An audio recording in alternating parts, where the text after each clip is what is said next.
इतने short notice पे यहाँ पर इतनी संख्या में उपस्थित रहे, इसके लिए आपका बहुत बहुत धन्यवाद।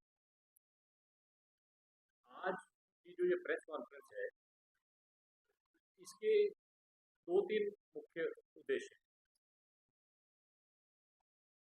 सबसे पहले मैं आपको ये बताना चाह रहा हूँ कि अभिनव भारत पार्टी जो है वो 28 मई 2025 जो कि वीर विनायक दामोदर सावरकर जी की जयंती है, 132वीं जयंती, उस जयंती के उपलक्ष्य में भगूर में, नासिक भगूर में जो उनका पैतृक गांव है, जो उनका पैतृक घर है, वहां से एक सावरकर सम्मान यात्रा निकालने जा रही है, जो कि देश के लगभग 22 राज्यों से होती हुई और 100 से 150, 125 से 150 के करीब जिलों से होती हुई दिल्ली में 30 जून को संपन्न होगी। इस यात्रा का जो मुख्य उद्देश्य है,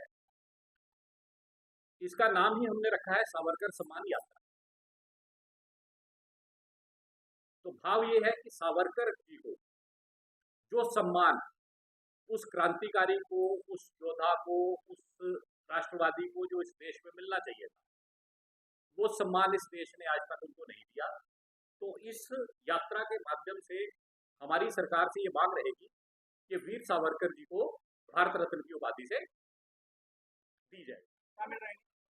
संगठन किस लिए? हम तो खुद पॉलिटिकल पार्टी है, तो संगठनों को क्या करेंगे? सपोर्ट में कितने आदमी रहेंगे? जो पार्टी के कार्यकर्ता रहेंगे, उसके बाद जो राष्ट्रवादी हमारे साथ जुड़ना चाहता है उन सबका स्वागत है। कितनी संख्या में रहेंगे? कितनी संख्या होगी? लगभग 3-4-5? नहीं 3-5, हम इतना देखिए देश की जो स्थिति है वो 3-5 हजार लोग को एक साथ लेके चलने वाली नहीं है। हम इसको सिंबॉलिक कर रहे हैं, हम इसको पहले रद्द करने वाले थे देश की परिस्थितियों को देखते हुए।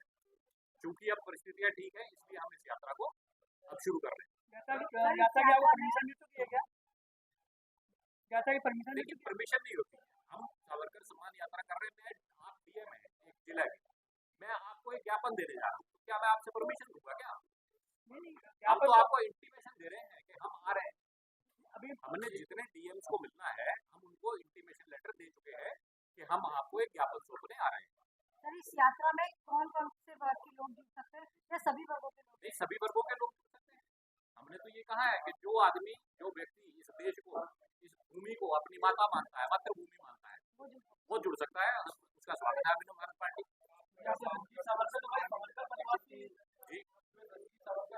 जी बिल्कुल, रंजीत सावरकर जो है वो सावरकर सम्मार्क है जो महाराष्ट्र में, उसको वही देखते हैं, और ये इन्हीं की उसमें से है, फैमिली में से। जी बड़दोस्त रहे, हम निकलेंगे भगूर में। जब हम जाएंगे तो वहाँ पे जो महाराष्ट्र का हमारा कार्यकर्ता रहेगा वो हमारे साथ रहेंगे। महाराष्ट्र से जब जिस रूट से हम निकलते जाएंगे, जैसे मान लीजिए हम महाराष्ट्र से निकल के कर्नाटका की तरफ जा रहे हैं, तो महाराष्ट्र वाले हमको कर्नाटका बॉर्डर पे छोड़ के फिर कर्नाटका वाली टीम हमको वहां से ज्वाइन करेगी। हम इसको एक बड़ा विशाल रूप नहीं देना चाहते, क्योंकि देश में परिस्थितियां भी इस तरह से नहीं है कि हम इसको एक मैसिव रैली की तरह या उसकी तरह, हम एक पीसफुल जो है यात्रा।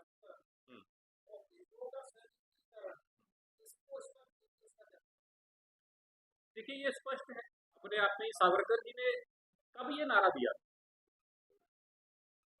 ये स्लोगन मेरा दिया हुआ नहीं, ये स्लोगन हम लोगों का दिया हुआ नहीं, ये सावरकर जी का दिया हुआ स्लोगन है कि राजनीति का हिंदूकरण। बात कहाँ हो रही थी? अभी भाई साहब ने एक सवाल पूछा, ये वही कनेक्ट कर दिया आपने उसको जाके।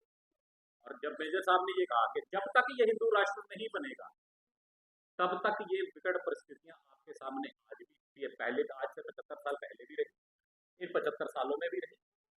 आज पहलगाम हुआ है, कल फिर होगा कुछ ना कुछ। तो जब तक आप राजनीति का हिंदूकरण और हिंदुओं का सैनिकीकरण नहीं कर लेंगे जी, तो अगर आप पब्लिक प्लेस में हैं तो आप पे वहां कोई अटैक करता है तो आप अपने को डिफेंड कैसे करेंगे? आपको तो लट पकड़नी नहीं आती है। तो सर वही घर घर में वही तो देने का प्रयास हो रहा है। आरएसएस भी प्रत्यक्ष और परोक्ष रूप से खड़ा हुआ। भारतीय जनता पार्टी के बहुत सारे नेता, प्रकाश जावड़ेकर वगैरह, हम लोगों को डिफेंड करते रहे, मीडिया में तो रहा ही।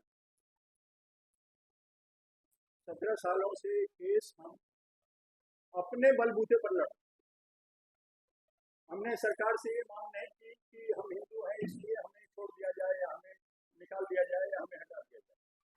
जो भी इन्वेस्टिगेटिंग एजेंसीज है उन्होंने जो कुछ भी इन्वेस्टिगेशन में मटेरियल इकट्ठा किया वो कोर्ट में जमा किया, और भारतीय जनता पार्टी जो है वो उसका इतिहास रहा है कि उसने अपने किसी भी नेता को हमेशा कोर्ट से बरी करने दिया है, कभी भी उसका केस वापस नहीं लिया है, चाहे वो हवाला कांड में लालकृष्ण अडवाणी हो, चाहे और भी 26-27 साल बाबरी मस्जिद का केस चला, आप सबको तो मालूम है, सभी लोग वहां से छूट के आए। तो ऐसे हालात में कोई भी किसी से भी अपेक्षा करना कि ये पार्टी मुझे ये देगी, ये पार्टी वो देगी, मेरे लिए बहुत ही तुच्छ है। देशभक्ति के सामने, देश प्रेम के सामने पार्टी का पोस्ट बहुत ही छोटा है। कई गुटों में बढ़ चुकी है और वीर सावरकर के सिद्धांतों पर, उनके दिखाए हुए मार्ग पर नहीं चल रही है। मैं उसमें राष्ट्रीय महासचिव महामंत्री की भूमिका निभा रहा था और मैंने पाया कि वहाँ पर एक स्थिरता आ गई है जो बहुत सालों तक रहने वाली है।